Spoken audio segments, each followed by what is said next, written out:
discussion aujourd'hui est donc modérée par Sandrine Foulon, journaliste à France Inter et rédactrice en chef du site Alternative économique. Je la laisse nous présenter les invités. Vous avez aussi la possibilité en bas de votre écran de poser des questions dans le petit onglet qui est Q&R, questions et réponses. Et les questions seront réunies en fait à la fin de la discussion où nous pourrons y répondre. Voilà. C'est à vous, Sandrine. Merci. Merci, merci et bonjour à tous. Alors, merci d'être présents avec nous pour ce débat organisé par le Centre de sociologie des organisations Sciences Po CNRS. C'est une rencontre, Samia l'a dit, autour du livre 100 ans de sous-reconnaissance des maladies professionnelles sous la direction de Catherine Cavalin, Emmanuel Henry, Jean-Noël Jouzel et Jérôme Pellis. Je veux dire que c'est un livre passionnant, très documenté, avec même des exemples de prise en charge des maladies professionnelles en Belgique, en Espagne, au Brésil. J'ajoute que c'est un ouvrage très accessible, pour les néophytes, hein, malgré parfois la complexité, la technicité de ce sujet de la reconnaissance des pathologies professionnelles.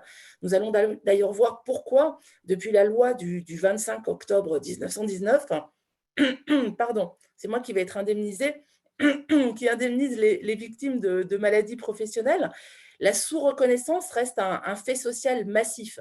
Un seul chiffre, mais le livre, vous allez voir, en compte beaucoup. Plus de 40% des déclarations n'aboutissent pas à une reconnaissance. Mais nous allons aussi essayer, avec les intervenants, d'explorer les pistes qui pourraient nous faire sortir de cette fatalité, si fatalité il y a. Je vais très vite céder la parole à Jérôme Pellis, sociologue et professeur à Sciences Po, qui va vous présenter brièvement l'ouvrage. Les sociologues Catherine Cavalin et Jean-Noël Jouzel, co-auteurs du livre, seront là également. Ils vont nous rejoindre au moment des questions. Donc, comme Samia vous l'a dit, n'hésitez surtout pas à poser vos questions dans l'application Zoom, effectivement dans l'icône Q et R. Et évidemment, pour répondre également à toutes ces questions, j'ai le plaisir d'accueillir 4 débatteurs aujourd'hui. Alain Carré, vous êtes responsable d'une consultation de suivi post-professionnel et vous êtes ancien représentant de la CGT à la commission des maladies professionnelles du COCT, le Conseil d'orientation des conditions de travail. Jean-Denis Combrexel, président de la section sociale et de la section du contentieux au Conseil d'État et ancien DGT, ancien directeur général du travail au ministère du Travail et de l'Emploi. Ancien directeur général du travail. Je ne suis plus président de la section, donc ancien Ah, directeur général du travail. Pardon, excusez-moi Jean-Denis. Alors, Béatrice Ferver, vous êtes coordinatrice du département prévention, cancer, environnement et directrice adjointe au centre Léon Bérard à l'université Lyon 1. Et enfin, Sylvie Topalov, avocate du cabinet Tessonnière, Topalov, Laforgue, Andreu et associés. Mais je me tourne tout de suite vers vous, Jérôme Pellis, pour que vous nous présentiez cette contribution de sociologue et d'historien sur ce phénomène de sous-reconnaissance des maladies professionnelles. Merci, merci à vous et donc aux intervenants et puis aux participants de cet échange. Donc, je vais le présenter en 5 minutes dans le cadre de ce petit déjeuner du CSO qui est devenu un lunch virtuel, mais qui permet en partie d'élargir l'audience, sinon le débat. Donc, l'ouvrage, il est d'abord le résultat d'un travail collectif, à la fois dans la coordination et dans l'écriture de l'introduction et de la conclusion, qui est faite à 8 mains, mais aussi parce qu'il réunit 3 introductions et 11 chapitres de spécialistes qui tous et toutes appuient leurs analyses sur des enquêtes dans des archives auprès des acteurs et des institutions en charge de cette question des maladies professionnelles. Un petit mot sur l'origine du projet. L'idée est venue en fait à l'issue d'un pot de soutenance de thèse fin 2018 où on constatait avec Emmanuel Henry que plusieurs thèses d'histoire et de sociologie portant sur ces questions de santé au travail arrivaient en soutenance dans cette fin des années 2010. Et donc, on a imaginé organiser un colloque pour valoriser un peu cette jeune recherche. Et en constatant finalement que cette loi du 25 octobre 1919, on arrivait à son centenaire, on a trouvé l'occasion d'organiser ce colloque avec Jean-Noël Jouzel et Catherine Cavalin. Il s'est tenu donc à Sciences Po en mai 2019. Et grâce à l'aide de plusieurs institutions que je remercie à nouveau ici, ça a été une première occasion de discuter ces travaux de la jeune recherche, mais aussi de spécialistes confirmés qui ont participé à ce colloque. Donc l'ouvrage aujourd'hui mis en débat résulte directement de ces échanges qui partaient donc d'un constat, celui en France comme dans d'autres pays industrialisés, d'une sous-reconnaissance massive et durable des maladies professionnelles qu'il s'agisse des cancers, des troubles musculo-squelettiques ou des souffrances psychiques. En matière de cancer, par exemple, je vais donner un autre chiffre que celui qui a déjà été donné. On estime à peu près à plus de 2 millions de salariés, pour la plupart ouvriers et agriculteurs, qui sont exposés à des produits cancérogènes sur leur lieu de travail. Les données épidémiologiques et toxicologiques disponibles permettent d'estimer que ces expositions provoquent annuellement entre 15 et 30 000 nouveaux cas de cancer chaque année. Or, ce sont moins de 2 000 d'entre eux qui font l'objet d'une reconnaissance comme maladie professionnelle chaque année, et moins de 300 si on met à part les cancers liés à l'amiante, qui sont plus fréquemment que d'autres reconnus et indemnisés du fait de l'histoire particulière de ce minéral. Donc, le livre cherche à éclairer les causes de cette sous-reconnaissance en prenant le parti d'étudier le phénomène dans le temps long, depuis le vote de la loi, le 25 octobre 1919, qui a institué ces maladies professionnelles comme une catégorie légale, ouvrant droit à une indemnisation sous conditions et forfaitaire. L'ouvrage montre les difficultés à indemniser ces pathologies liées au travail et comment tout un tas de difficultés chroniques qui caractérisent aussi d'autres pays, donc comme l'Espagne, le Brésil ou la Belgique, dont la situation est aussi analysée dans l'ouvrage. L'ouvrage est organisé en 3 parties. D'abord, on revient sur le moment 1919 et les débats qui ont entouré l'adoption de la loi. Et en appliquant aux maladies, finalement, le principe de présomption d'origine qui prévaut pour les accidents du travail, la mère de la loi de 1919, c'est celle évidemment de 1898 sur les accidents du travail. A priori, cette présomption d'origine se présente comme avantageuse pour les travailleurs, puisqu'on a affaire à des pathologies dont le lien causal avec la profession n'est pas toujours ou ne va pas complètement de soi. Tout salarié qui répond donc à ces conditions administratives fixées par des tableaux de maladies professionnelles peut prétendre à ce droit à l'indemnisation. Pourtant, sitôt la loi adoptée, et même lors de ces débats dont on retrace notamment la période assez longue, qui dure plus d'une dizaine d'années, en tout cas, dès la loi adoptée, de nombreuses limites sont apparues, liées à l'époque aux données scientifiques très lacunaires, mais aussi aux rapports de force politiques entre employeurs, États et syndicats de travailleurs, souvent défavorables à ces derniers. Et donc se nouent dès cette période les fils d'une histoire qui, jusqu'à aujourd'hui, détermine les sentiers institutionnels par lesquels les savoirs disponibles sur les maux du travail se trouvent chichement traduits en termes de droit. Dans la seconde partie, l'ouvrage met en évidence le poids de cet héritage en étudiant des luttes sociales qui, depuis les années 70, ont revendiqué l'indemnisation de nouvelles maladies professionnelles, comme les pathologies psychiques, celles liées aux rayons ionisants ou à la silice. Les contributions donnent à voir les effets contrastés des évolutions de la science et du droit en matière de connaissance et de reconnaissance des effets du travail sur la santé. La voie complémentaire d'indemnisation ouverte en 1993 en particulier, pour les maladies hors tableau ou sortant des conditions de ces derniers, impose ainsi aux salariés qui y recourent de faire la preuve du lien entre la dégradation de leur état de santé et les facteurs de risque auxquels ils ont été exposés, sans forcément que les données nécessaires soient toujours disponibles ou faciles à invoquer. Finalement, dans la troisième et dernière partie, l'ouvrage étudie le rôle de certains des acteurs sociaux à qui échoit la mise en œuvre de la reconnaissance des maladies professionnelles. Des médecins chargés de rédiger les certificats initiaux, les médecins du travail qui travaillent en collectivité locale publique, par exemple, mais aussi les juges qui se prononcent sur les recours en cas de refus d'indemnisation. Et les contributions ici montrent le poids des contraintes qui pèsent sur ces acteurs et qui limitent leur capacité à faire efficacement bénéficier les travailleurs de leur droit à l'indemnisation des dégâts du travail sur leur santé. Le livre, au final, est un plaidoyer pour une meilleure reconnaissance et indemnisation des maux du travail. Et il place sa réflexion collective dans l'optique de la réforme d'un système qui nous a semblé à bout de souffle, en cherchant, et je cite ici Jean-Jacques Dupeyroux, commentant le centenaire de la loi sur les accidents du travail en 1998, à ne pas entrer dans l'avenir comme les écrevisses à reculons. C'est comme ça qu'on a appelé notre conclusion, pour là aussi essayer de contribuer à faire bouger les choses dans la mesure du possible. Aujourd'hui, donc traversé par de multiples débats qui vont de la nécessité éventuelle d'une réparation intégrale aux revendications patronales qui proposent d'abandonner le principe de présomption d'imputabilité, l'indemnisation des dégâts du travail sur la santé gagne à être envisagée comme le produit d'une construction historique et sociale. Sans une prise en compte des effets durables de cette sous-reconnaissance en termes d'invisibilisation du problème et des possibilités pour l'État de ne pas agir pour y trouver des solutions, perdre sa vie à la gagner risque de rester une situation d'autant plus patente dans le monde du travail qu'elle est ignorée. Et ce, notamment pour les catégories les moins privilégiées et les plus exposées à de multiples risques professionnels, qui ont été tout particulièrement concernés par les risques de contamination au travail depuis 1 an et l'apparition d'une pandémie mondiale. Merci donc par avance aux 4 intervenants.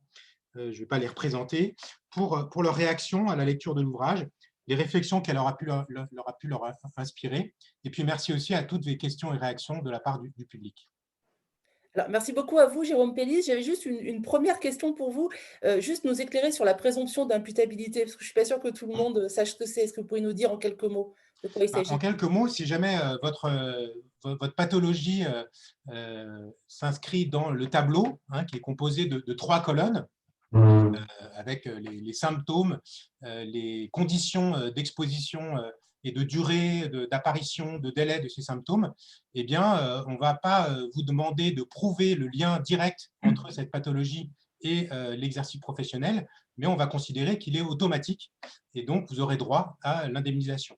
Évidemment, tout se niche dans le détail de ces tableaux qui constituent voilà, un des enjeux importants de ce système. Absolument, on va en parler. Alors, avant de vous céder la parole à tous les 4 pour le débat, je voulais commencer justement par un bref tour de table sur vos impressions sur le livre. Je sais que vous l'avez tous lu. En quelques mots, Béatrice Ferber, est-ce que vous vous êtes reconnue dans cet ouvrage? Ah, on ne vous entend pas, Béatrice, hein. Il faut activer votre micro. Hop, voilà. Merci donc de m'avoir associée à cette table ronde sur un sujet très important et autour d'un ouvrage collectif passionnant que j'ai lu avec beaucoup de plaisir, qui m'a appris beaucoup de choses, mais également je me suis reconnue dans beaucoup de chapitres et de problématiques évoquées dans cet ouvrage extrêmement bien documenté avec des exemples concrets. Tout d'abord, j'ai beaucoup apprécié cette dimension historique sur ce livre que de l'histoire de la construction de la maladie professionnelle en France, des éléments que j'ignorais en France ainsi que dans d'autres pays. Origine allemande, j'ai peut-être un petit regret qu'il n'y a pas plus évoqué la situation en Allemagne. Ensuite, sur la base, sur ce fond historique, le développement du savoir alimentant les tableaux de maladies professionnelles et la difficile traduction des connaissances scientifiques en tableaux de maladies professionnelles qui se situe plus thématique, qui se situe plus dans mon champ d'expertise. Et puis cette construction complexe politique des tableaux de maladies professionnelles, là aussi j'ai appris un certain nombre d'éléments que j'ignorais et processus très bien illustré notamment par le chapitre de Marie-Gis Malfitre sur les rayonnements ionisants, mais aussi dans d'autres chapitres. Dans la troisième partie, le livre évoque la complexité de la procédure de repérage et de reconnaissance des pathologies professionnelles, les maladies professionnelles et des barrières, donc travaillant dans le contexte du cancer. Je suis responsable depuis 12 ans d'une consultation cancer professionnelle donc dédiée au Centre Léon Bérard. Et donc, ces barrières à la reconnaissance, éléments sur lesquels j'aurai l'occasion plus tard dans ce débat de revenir, mais où on voit très bien illustrer comment les inégalités d'exposition se trouvent renforcées par des inégalités d'accès au repérage et à la reconnaissance. Et donc, notamment dans le chapitre de Jean-Noël Jouzel, Giovanni Petri et Sylvain Brunier sur la thématique des pesticides avec une analyse des différents facteurs des barrières. Et puis, troisième domaine, peut-être le travail de Catherine Cavalin sur l'émergence de nouveaux risques et la connexion avec d'autres acteurs et d'identification de nouveaux risques à partir de cas précis identifiés localement. Et puis également, même si j'ai un petit regret sur l'absence de plus de place dans cet ouvrage, mais une ouverture sur l'importance de la prévention dans ce livre. Et je pense que cette perspective plurielle d'acteurs souvent peu connectés souligne les complémentarités des savoirs, souvent compartimentés, et la nécessité de connecter ces expertises pour faire avancer le sujet. Voilà, je m'arrêterai là pour un premier retour sur ce livre, vraiment dont la lecture m'a vraiment beaucoup appris, beaucoup passionné. Merci beaucoup. Même question à vous, Alain Carré. Ce livre fait-il écho à ce que vous vivez au quotidien? Oui, enfin, ce livre m'a surtout, enfin, je l'ai trouvé absolument passionnant, comme tous les autres livres de sociologues que j'ai lus sur le sujet. Je ne les citerai pas, ça ferait pédant. Ça m'a rassuré sur ma santé mentale. Je suis désolé, hein, parce que, bon, vous savez, l'humour, c'est l'élégance du désespoir, comme dirait l'autre. Hein. Là, nous sommes dans quelque chose d'extrêmement grave. C'est-à-dire que pour moi, comme praticien, en fait, je ne peux pas me sortir de ces visages des victimes. Je les revois.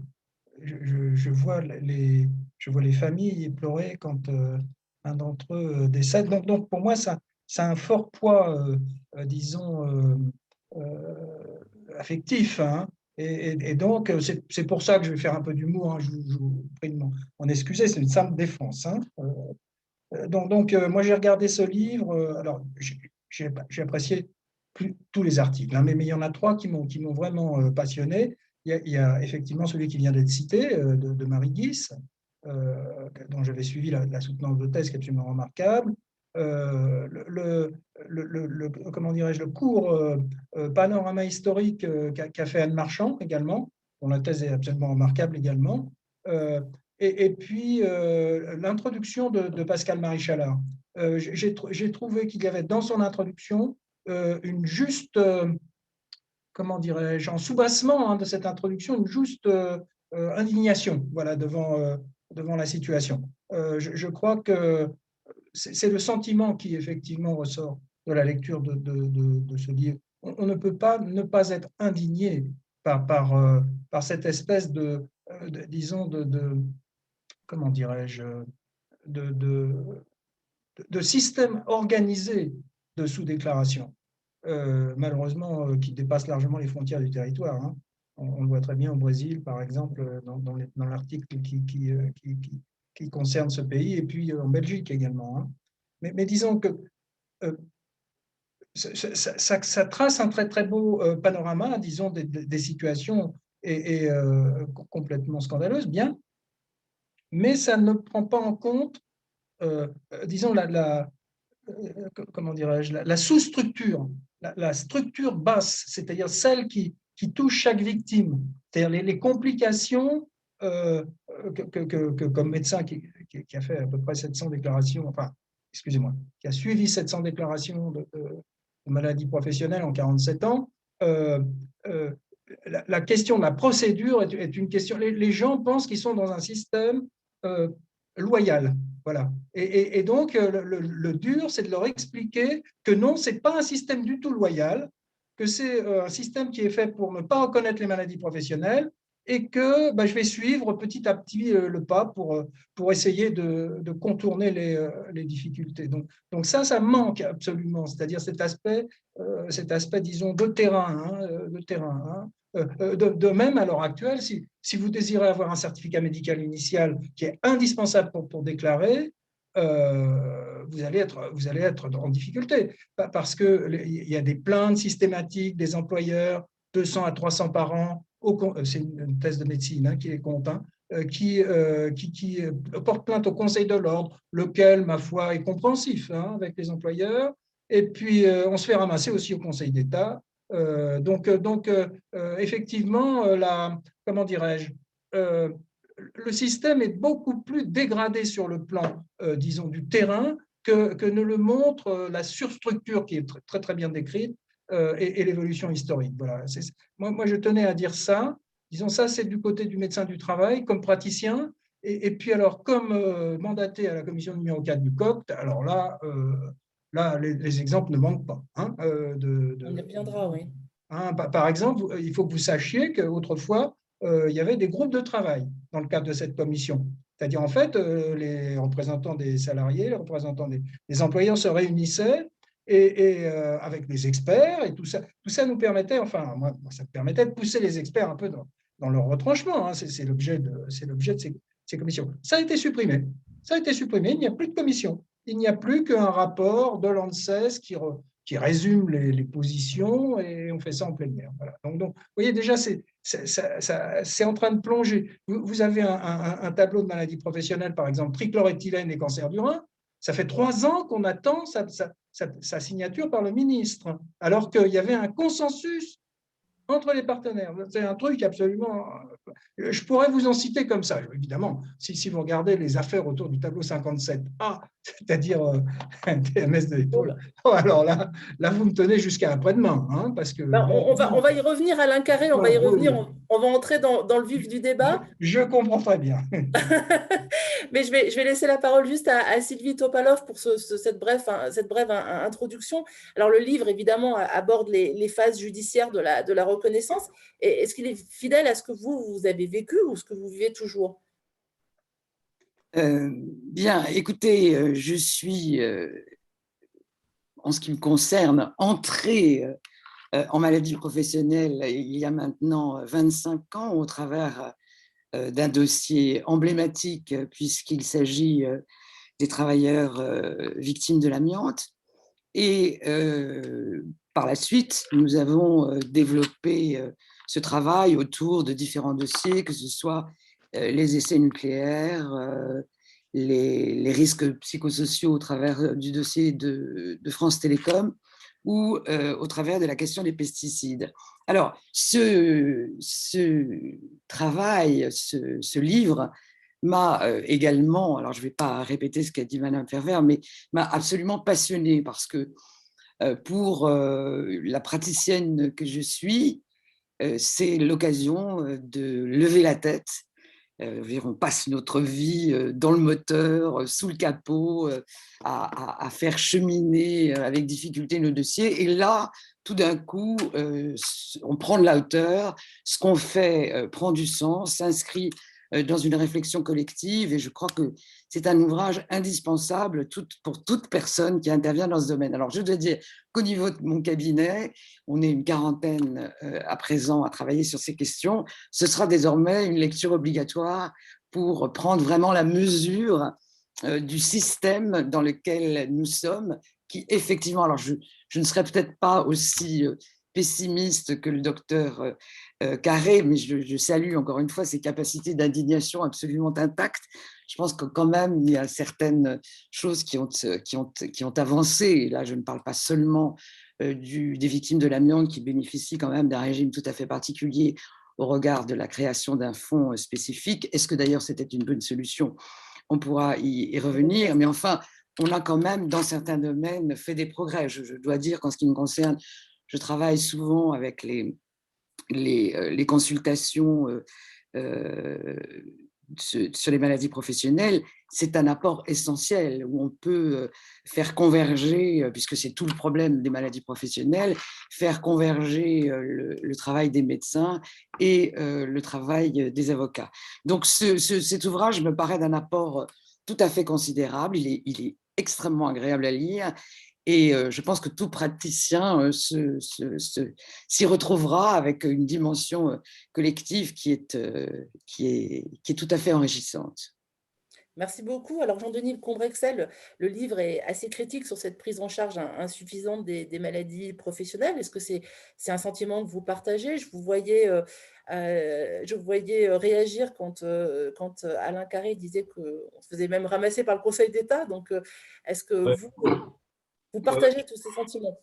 Je ne m'exprime pas en tant que membre du Conseil d'État, je m'exprimerai uniquement en tant que… c'est déjà pas mal, si j'ose dire, parce qu'il y a beaucoup de sujets là-dessus, en tant qu'ancien directeur général du travail. Moi, ce que je voudrais dire très simplement, c'est que je trouve d'abord que c'est bien qu'on écrive sur ces questions-là, parce que les sociologues s'intéressent à ces questions, parce que c'était pas… Il y a quelques années, ce n'était pas si évident que ça qu'il y avait un sujet santé au travail. Bien sûr, les syndicats, les professionnels portaient le dossier, mais ce n'était pas quelque chose qui était nécessairement porté au niveau de l'ensemble de la société. Et je trouve que, alors je ne vais pas faire un tableau d'honneur des différentes parties, mais je trouve que justement, quand on décrit les conditions dans lesquelles la loi de 1919 a été votée, qui était effectivement une loi plutôt, par rapport au reste du droit, qui était plutôt une loi avantageuse et quelque chose d'extrêmement intéressant.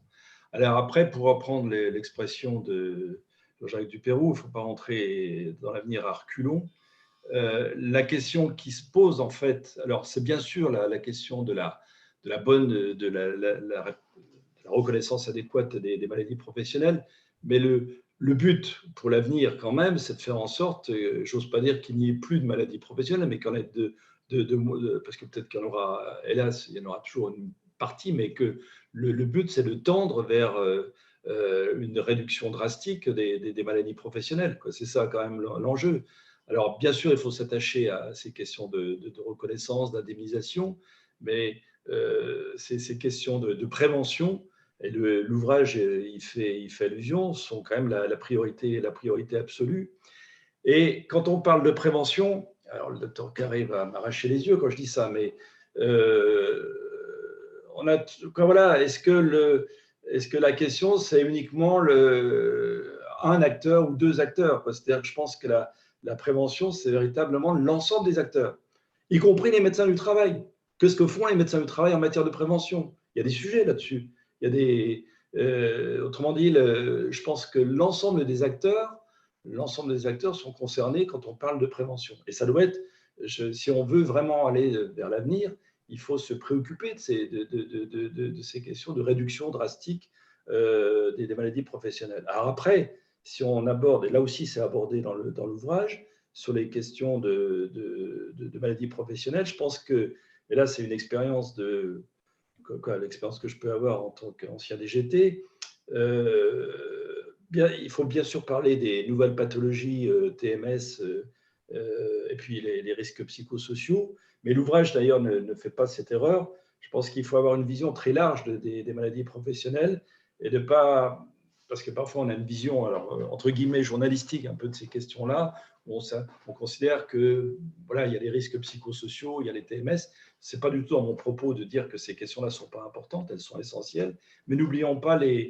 je dirais les pathologies, hélas, là aussi je mets des guillemets, traditionnelles et lourdes que sont les cancers. Donc il faut avoir, et ce n'est pas forcément évident d'avoir une approche identique quand on parle, une approche à la fois procédurale, juridique, sociologique identique, quand on parle de choses comme les cancers, les TMS et les RPS. Je pense que chaque fois, il y a alors bien sûr, il y a un point commun qui est la situation du salarié, mais que chaque fois, il y a des réponses qui doivent être adaptées, qui peuvent être sans doute différentes si on veut être efficace.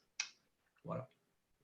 Merci. Très bien, merci beaucoup. Pour le moment, on va retourner sur le terrain avec vous, Alain Carré, qui ne va pas arracher les yeux de Jean-Denis Combrexel. Donc, vous l'avez dit, vous n'êtes pas très optimiste en préparant ce débat. Vous évoquez un système parfaitement huilé de sous-déclaration. Est-ce que vous pouvez nous expliquer brièvement en quoi ça consiste? C'est-à-dire que comme praticien, hein, comme je vous l'ai dit, j'ai fait à peu près 700 CMI, certificats médicaux initiaux, dans ma carrière de 47 ans. Là, et bien sûr, j'ai une comparaison, disons, pluridécennale. Donc, ce que je vois, c'est que la complexité augmente pour les victimes, hein, ou leurs ayants droit, parce que malheureusement, mais bien sûr, je suis d'accord avec M. Combrexel, hein, sur le caractère tout à fait disons, dramatique, hein, des cancers. Hein. Souvent, c'est des veuves, hein, ou des enfants, hein, pour les cancers. Donc je passe, hein, je ferme. Simplement, il y a la question de la procédure. C'est-à-dire qu'en fait, la procédure, c'est en quelque sorte, c'est subjectif, alourdi. C'est-à-dire que vous heurtez à des pinaillages de procédures. Hein. Donc, il faut vraiment être très, très affûté pour arriver à voir où se trouve la raison du refus. Ça, c'est, disons, la première chose. Et bon, j'ai peur là, de la dématérialisation. C'est-à-dire, si vraiment tout est dématérialisé comme c'est malheureusement prévu, ça va éliminer un nombre absolument phénoménal de personnes qui ne savent pas ou ne peuvent pas avoir accès. C'est quelque chose qui me paraît très, très inquiétant. Voilà. Le deuxième point, je l'ai dit, c'est la question des certificats médicaux initiaux. Je suis médecin du travail, j'en ai fait des centaines.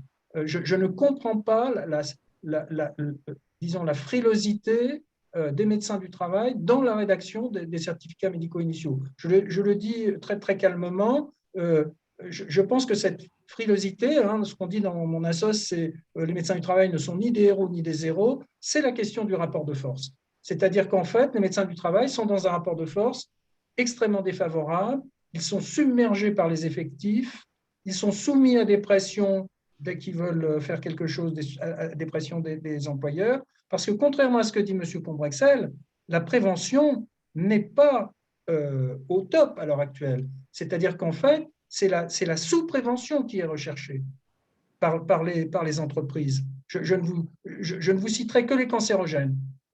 Théoriquement, un employeur doit rédiger ce qu'on appelle une notice de poste pour tous les agents chimiques dangereux. Cette notice n'est quasiment jamais, je l'ai réclamée pendant 10 ans, pendant mon activité, je ne l'ai jamais vue. Voilà quelque chose qui est une atteinte à la traçabilité, c'est-à-dire dans les affaires d'agents chimiques dangereux et dans les cancérogènes, il n'y a pas de traçabilité suffisante.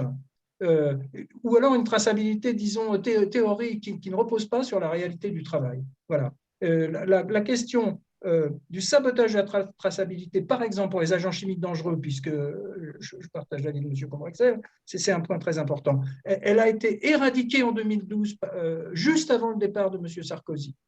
Elle a été éradiquée, c'est-à-dire qu'on a supprimé les attestations aux cancérogènes, on a supprimé les fiches d'exposition aux cancérogènes.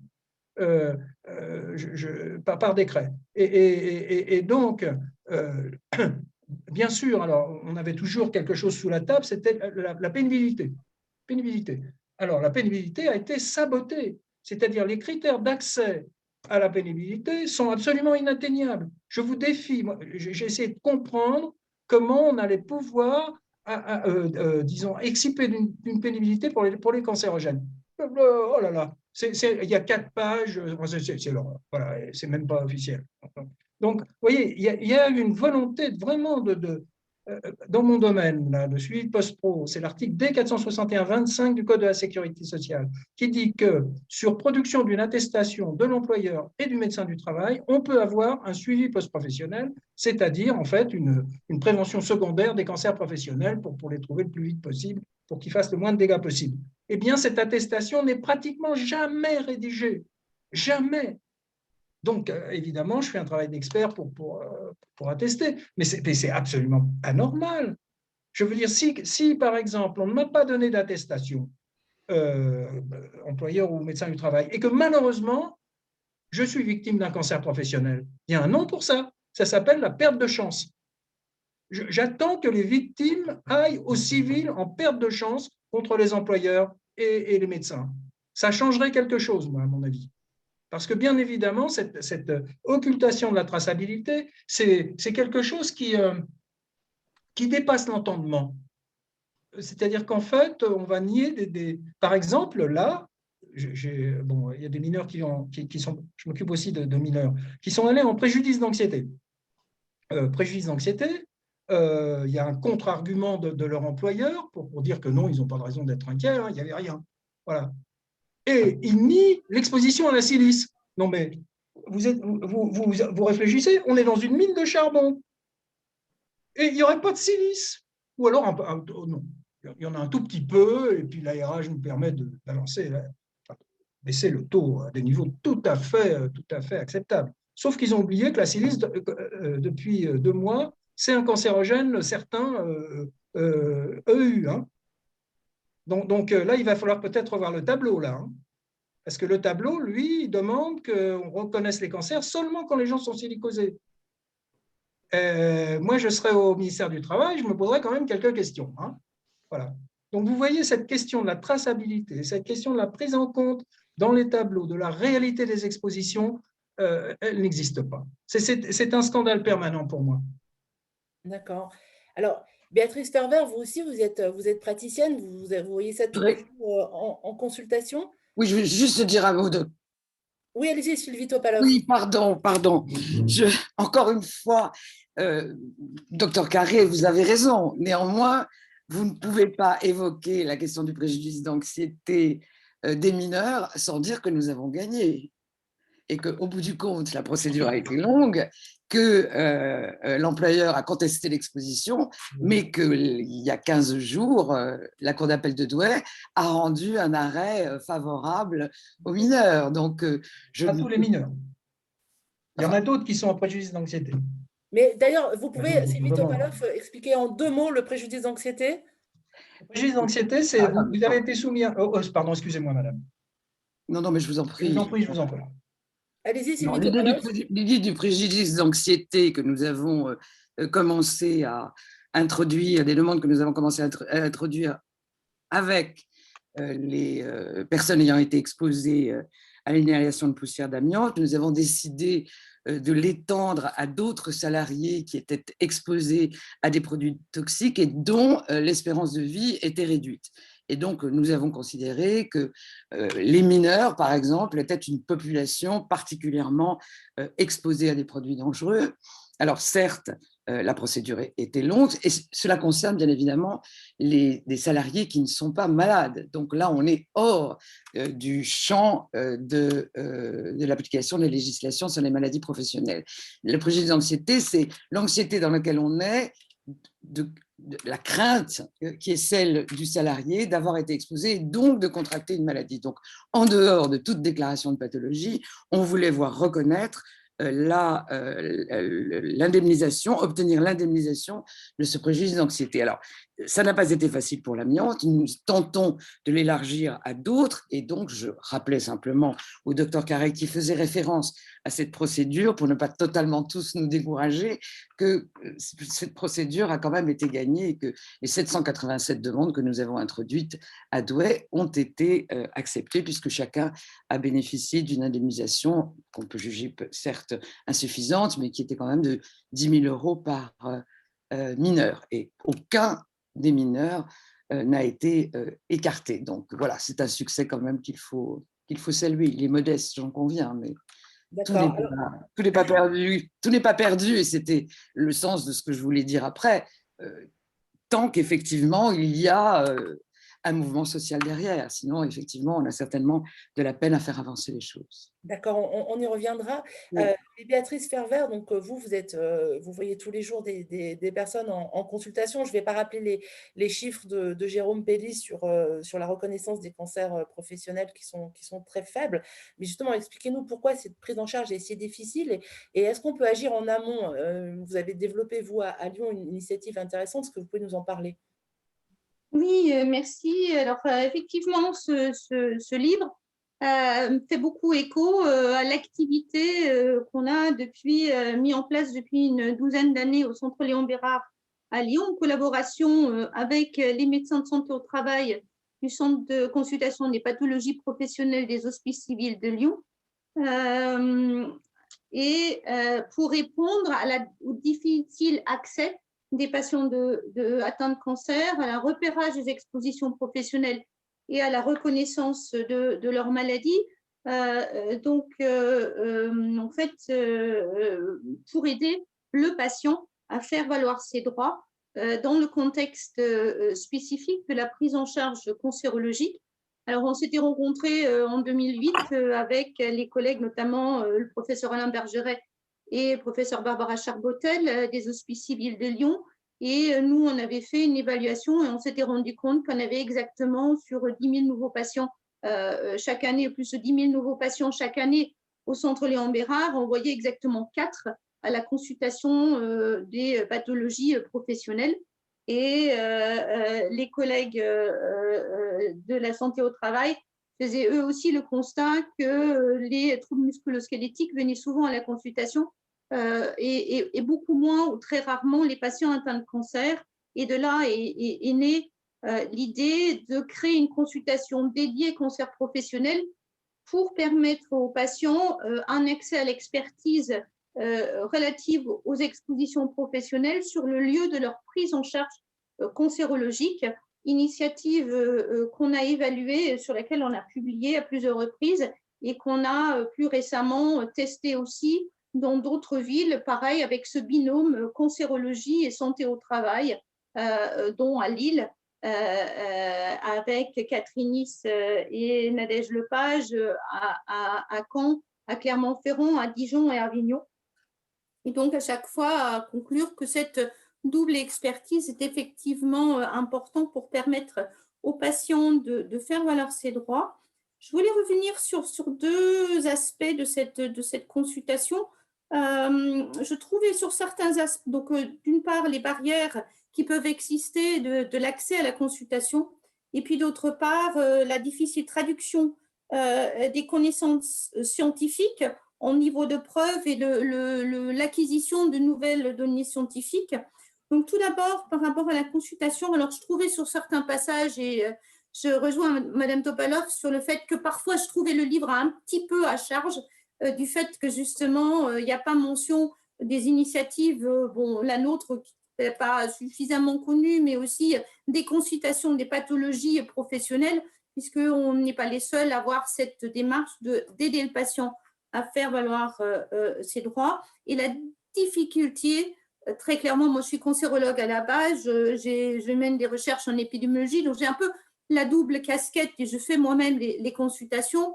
La difficulté pour le médecin, que ce soit le médecin généraliste ou le cancérologue ou l'hématologue, comme dans le chapitre sur l'exposition aux pesticides, dans la prise en charge cancérologique, de porter une attention au repérage des expositions professionnelles. C'est possible que vous avez un patient atteint d'un cancer du nasopharynx qui vous dit qu'il a été menuisé, les choses sont claires, que c'est un plombier qui a fait le plombier toute sa vie et l'amiante, c'est assez clair. Et encore sur le lymphome et pesticides, en tout cas chez nous, ça commence à rentrer. Mais au-delà, avec ce qui est très bien illustré dans ce livre, des mobilités professionnelles horizontales ou des discontinuités dans le cursus, avec parfois et donc, des patients qui ont occupé 20 postes dans leur carrière dans 10 secteurs industriels différents. Il est impossible dans le temps imparti pour le cancérologue de faire ce repérage et ça nécessite une démarche spécifique. Nous avons fait une évaluation médico-économique du coût de cette démarche de repérage en tenant compte que les consultations, la mienne et celle de Barbara Charbotel, sont prises en charge par l'assurance maladie. Et nous avons évalué ce coût à 50 € par patient, ce qui est quelque chose de tout à fait, je dirais, accessible. Nous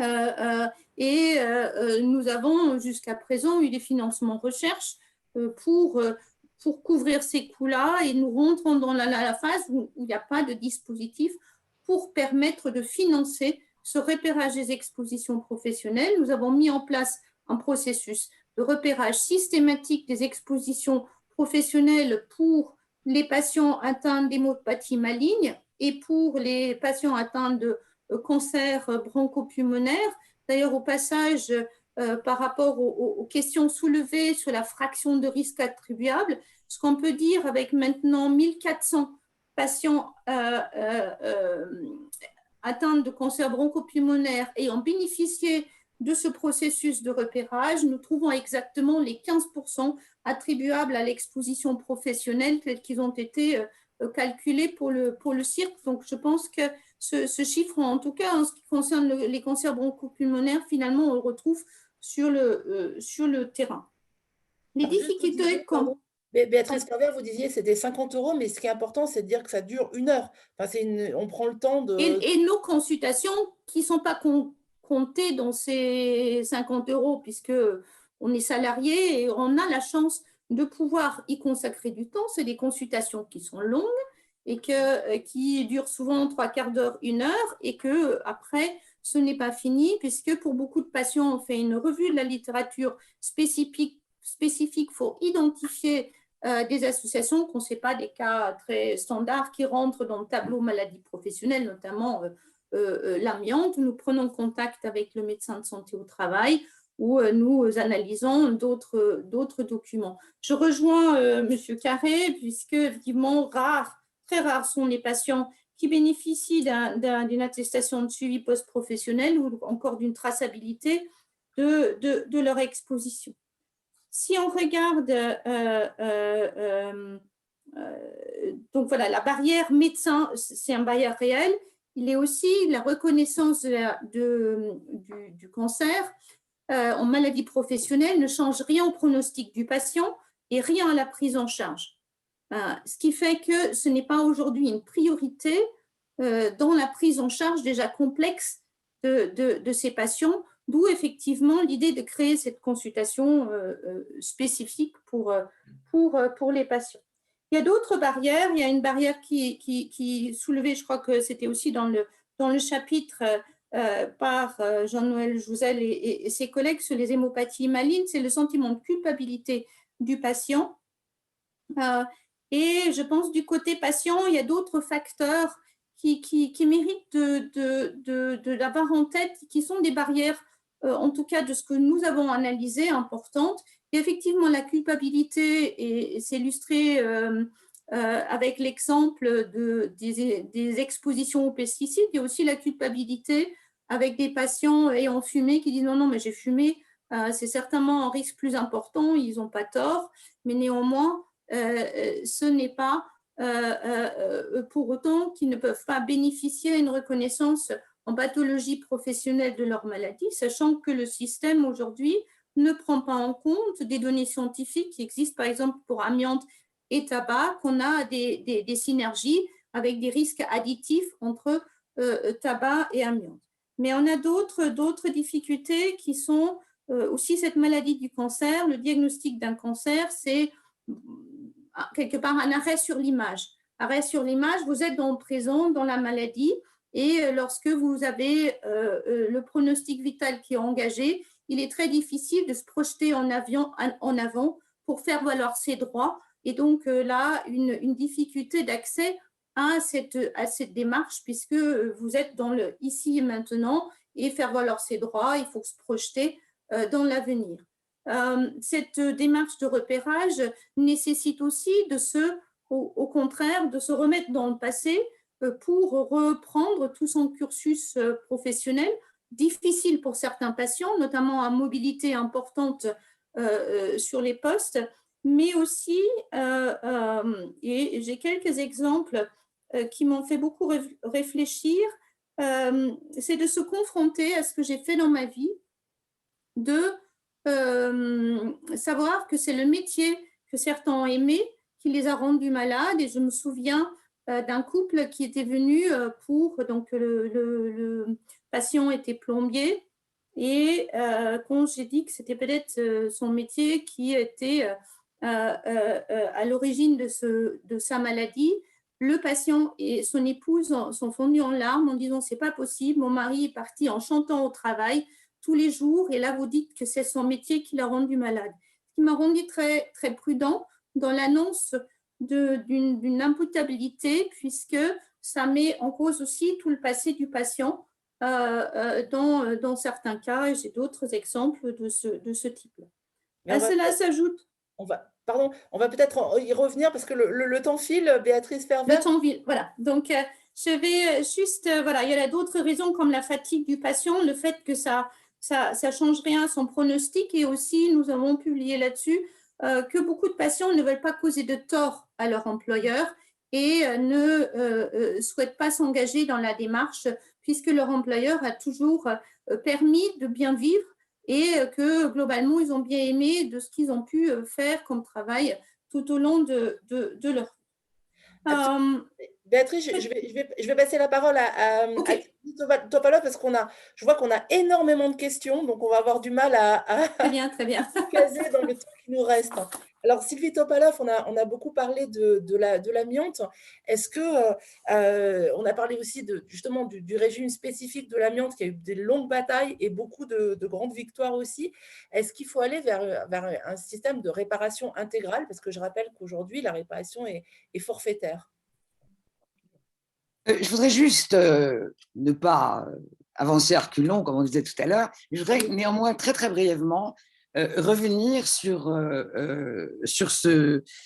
cette affaire de l'amiante, parce qu'elle me paraît tout à fait emblématique des conséquences que peuvent avoir les sous-reconnaissances de maladies professionnelles.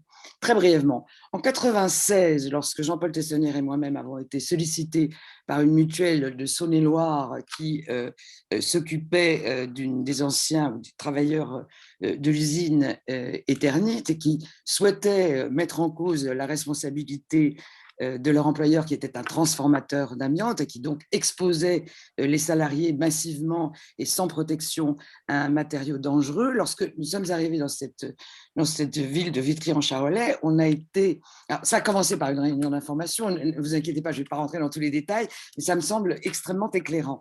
On a donc, la mutuelle organise une réunion d'information à destination des salariés et des retraités, et il y a 200 personnes qui sont dans la salle.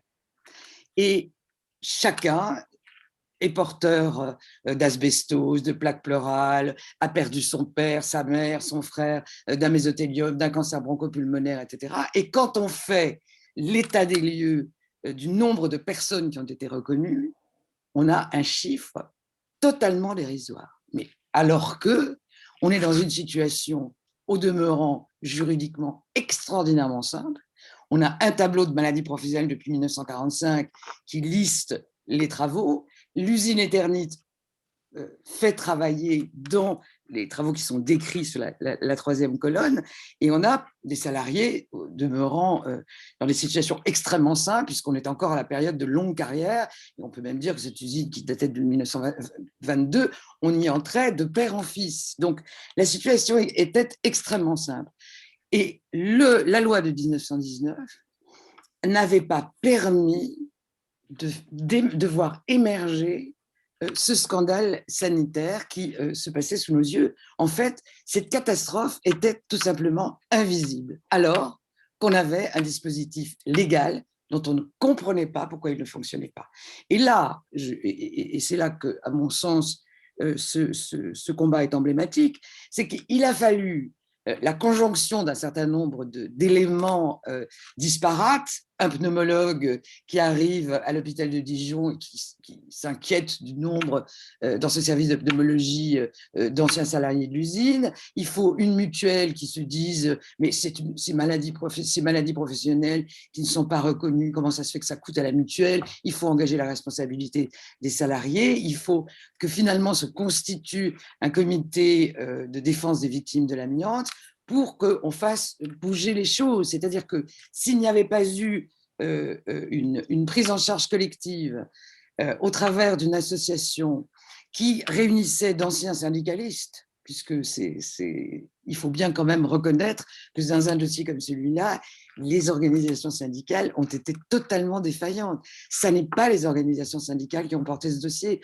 ce sont des associations dédiées aux malades de l'amiante et à leurs familles. Donc, cette mobilisation autour des tribunaux, contre les décisions prises par les caisses primaires d'assurance maladie, je voudrais quand même indiquer qu'en 1996, lorsqu'on a plaidé la première fois devant le tribunal des affaires de sécurité sociale de Dijon ou Châlons, je ne sais plus, le représentant de la caisse a soutenu qu'il n'y avait pas de faute inexcusable puisque le danger était ignoré.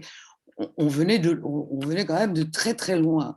Donc, je crois que sans cette organisation collective de la dimension prise par ce scandale dans l'opinion publique, grâce au relais qu'ont été les associations, on n'aurait pas pu renverser la table. Alors, on peut effectivement regretter, et ça, en tant qu'avocat, ça a été effectivement notre regret, c'est que nous pensions qu'au travers de cette lutte des travailleurs de l'amiante, on aboutirait à une remise en cause du système forfaitaire de l'indemnisation, et que les avancées que nous allions obtenir pour les victimes de l'amiante, eh bien, allaient nécessairement s'appliquer à l'ensemble des travailleurs tombés malades du fait de leur travail. Alors, ça n'est pas le choix qui a été fait par le législateur, puisque compte tenu de la spécificité de ce scandale, du fait qu'on a maintenu dans l'ignorance des salariés pendant de très, très, très nombreuses années des risques qu'ils encouraient, le choix a été fait d'un fonds d'indemnisation. Pour ma part, je le regrette parce qu'il y avait là la réflexion qui permettait que, comme l'indiquait tout à l'heure M. Combrexel, ce régime qui, en 1919, est quand même un régime favorable aux salariés, en ce sens que cette présomption d'imputabilité lui est quand même favorable, puisque au niveau individuel, il n'y a pas à rapporter la preuve de l'imputabilité. Donc, c'est quand même, sur le plan juridique, un avantage tout à fait majeur, contrebalancé par le caractère forfaitaire. Eh bien, ces victimes, au bout du compte, dans les années 90, on s'apercevait que c'était les victimes les moins bien indemnisées que les accidents de voiture, par exemple. Donc, il fallait ce rattrapage nécessairement. C'est-à-dire qu'on allait, sur le plan du droit général, du droit commun, vers une réparation intégrale dont bénéficiaient pas les malades du travail. Donc, effectivement, je crois que maintenant, l'axe devrait être d'aller vers la réparation intégrale, ce qui est donc le droit commun. Mais je voudrais en revenir quand même sur la leçon tirée de cette affaire de l'amiante, c'est pourquoi ce dysfonctionnement, pourquoi un tableau en 1945 qui modifie en 1976, on introduit le mésothélium, et pourquoi en 1996, dans la proximité de l'usine, il n'y a pas de déclaration de maladie professionnelle. Là, il est évident qu'il faut mettre en cause l'absence de formation des médecins sur ces questions. C'est une faille terrible de notre système. Et je constate qu'il existe encore, et là je fais référence, comme Mme Ferver, au chapitre consacré aux pesticides, les cancérologues, les hématologues ne savent pas ce qu'est une déclaration de maladie professionnelle. Ils ne savent pas les conséquences que cela peut avoir, non pas bien sûr sur le diagnostic et la prise en charge, mais quand même sur l'indemnisation, ça n'est pas rien. Donc ça me paraît être de première nécessité face, bien évidemment, à l'offensive du patronat qui a plutôt envie qu'on revienne sur le principe de la présomption d'imputabilité. Donc, cette chose aussi simple, alors je me suis intéressée à cette question, je crois que d'ailleurs c'est dit dans le livre, il y a 6 heures de formation, un cursus de médecine, 7 ans ou 8 ans, voilà, c'est catastrophique, c'est-à-dire que moi je suis très souvent obligée de moi-même imprimer le formulaire CERFA pour l'envoyer au médecin, lui envoyer la documentation pour lui demander de faire ce CMI, parce que le docteur Carré a raison de dire, sans ce CMI, nous, avocats, nous ne pouvons rien. Donc, une partie de notre travail va être d'abord d'obtenir, avec difficulté le plus souvent, la rédaction du CMI, puisque je rappelle qu'en matière de maladie professionnelle, contrairement à ce qui se passe en accident du travail, c'est au salarié lui-même de faire la déclaration de maladie professionnelle, alors que dans le cadre d'un accident du travail, c'est l'employeur qui est tenu de faire la déclaration. Absolument. Alors, il y a beaucoup de chantiers, de pistes d'amélioration. Jean-Denis Combrexel, est-ce que ça se joue aussi, on l'a entendu, évidemment, il faut plus de recherche scientifique, peut-être plus d'éclairage, plus de formation des médecins, vous l'avez tous dit, mais est-ce que ça se joue aussi au niveau de l'État, du législateur, des branches, des entreprises? Qu'est-ce qu'on peut faire pour sortir quand même de cette situation qui n'est pas satisfaisante? Je crois que la question qui est d'ailleurs derrière le livre et puis des interventions de Mme Ferver et de Maître Topalov, c'est est-ce qu'on est face à un système qui, par nature, conduit à la fois par son organisation et par son jeu d'acteurs, conduit nécessairement à un système de sous-reconnaissance et de sous-prévention, ou est-ce que c'est un peu plus subtil que ça? En tout cas, c'est certainement plus subtil que ça aujourd'hui, en 2021. C'est-à-dire que moi, il me semble que ce que je disais au début, il y a une prise de conscience très, très forte au sein de la société sur ces questions de santé au travail, et que moi, j'ai le sentiment qu'il n'y a pas quelqu'un, il n'y a pas, autrement dit, il n'y a pas des sortes de groupes qui nécessairement conduit à la sous-reconnaissance. Pour parler des entreprises, je pense que je parle des entreprises. Est-ce que l'enjeu maintenant pour les entreprises, c'est la qualité de vie au travail, c'est les questions de santé au travail et autres. Et donc, je pense que l'entreprise est un acteur, les médecins du travail sont des acteurs.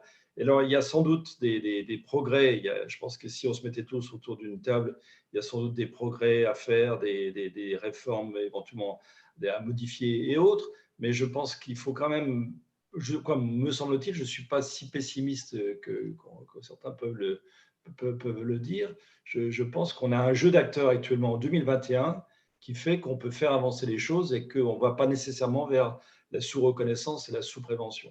C'est un peu ça l'enjeu. Hein. Quand on parle, par exemple, je vais prendre un exemple, parce que quand on dit, oui, la reconnaissance des maladies professionnelles, avant c'était la négociation, maintenant on essaye d'objectiver, de plus objectiver les choses, etc.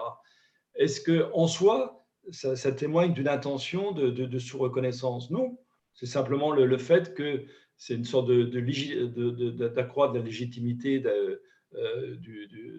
d'accroître la légitimité des tableaux de maladies professionnelles, de leur donner une base scientifique, alors qu'après, on conteste la procédure de recours aux agences, bon, peut-être, mais en soi, le recours plus important dans la question des maladies professionnelles ou scientifiques, ce n'est pas quelque chose qui témoigne d'une volonté de sous-reconnaissance.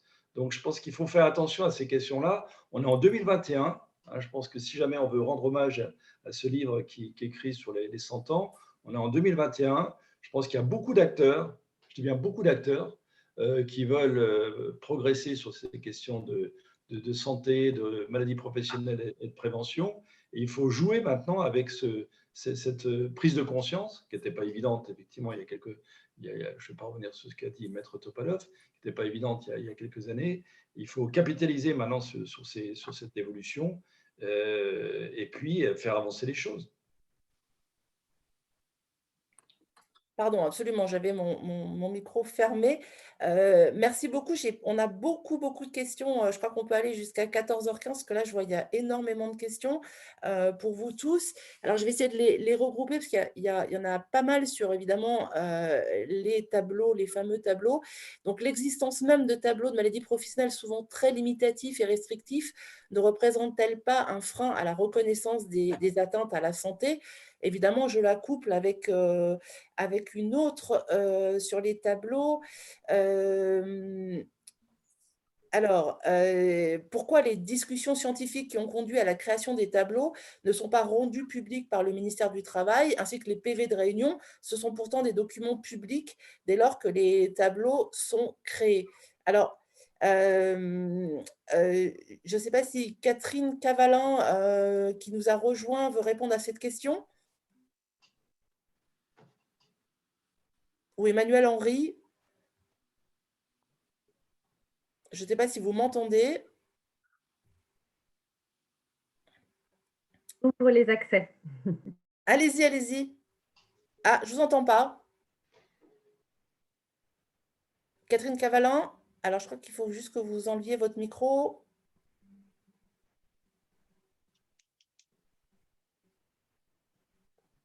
Sinon, je vais poser peut-être la question. Je n'avais pas la main. Je n'avais la main sur rien. Voilà, ça y est. Ah, super, on vous entend. Bienvenue. Merci. Donc, sur les tableaux et le caractère public, je ne sais pas si vous me voyez aussi. Je crois que je suis dans le noir. On ne voit pas, on vous entend. Ma caméra, bon, voilà. Oui, pour réagir sur les tableaux et le caractère public. Alors, c'est vrai que que les PV des réunions sont en principe des archives qui devraient être déposées aux archives nationales et qui, de fait, ne le sont pas. Alors, je pense, non pas par malice, mais plutôt par négligence habituelle des administrations qui sont très occupées à faire d'autres choses.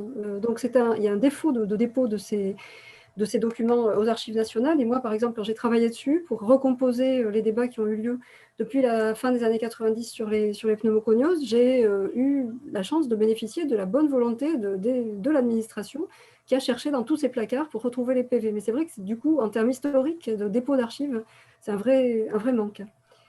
Donc et du coup, un vrai manque démocratique en termes de publicité des débats. Est-ce que... Donc, je voudrais compléter Pardonnez-moi, je voulais juste compléter la réponse. Allez-y, Sylvie. C'est la première question qui m'a un peu frappée. mais peut-être ne l'ai-je pas compris, mais considérer que l'existence de tableaux soit un frein à la reconnaissance me paraît un contresens tel qu'il faut… Non, trop peu. Les critères, la question était, il y a des critères trop restrictifs et trop limitatifs des tableaux. Oui, enfin… C'est eux qui… Alain Carré voulait juste mettre un mot, ajouter un mot. Allez-y. Oui, je vous propose de regarder plus précisément la question du tableau 57A, qui était un tableau qui réparait, enfin, je dis réparait parce que sa complication à outrance me permet de m'exprimer au passé, donc qui réparait les pathologies, les troubles musculo-squelettiques de l'épaule. Et donc, je venais juste de reprendre le mandat avec une camarade, et en 2009, s'est mis en place un système parfaitement organisé de sabotage du tableau 57, paragraphe A. Je me suis exprimé dans la presse à ce niveau. Donc, à l'heure actuelle, il est devenu absolument difficile de se faire reconnaître pour des pathologies de l'épaule. Il y a là une action de la puissance publique, c'est-à-dire les plus véhéments, les plus agressifs vis-à-vis de ce tableau, c'étaient les représentants du ministère du Travail. Je me souviens parfaitement de réunions, j'ai d'ailleurs fait des comptes rendus circonstanciés que je tiens à disposition, sur les arguments antiscientifiques utilisés pour saboter ce tableau. Voilà. Donc, il y a là quand même quelque chose de particulièrement inquiétant. C'est-à-dire, si la puissance publique n'est plus du côté de l'intérêt collectif, alors il faut se poser des questions.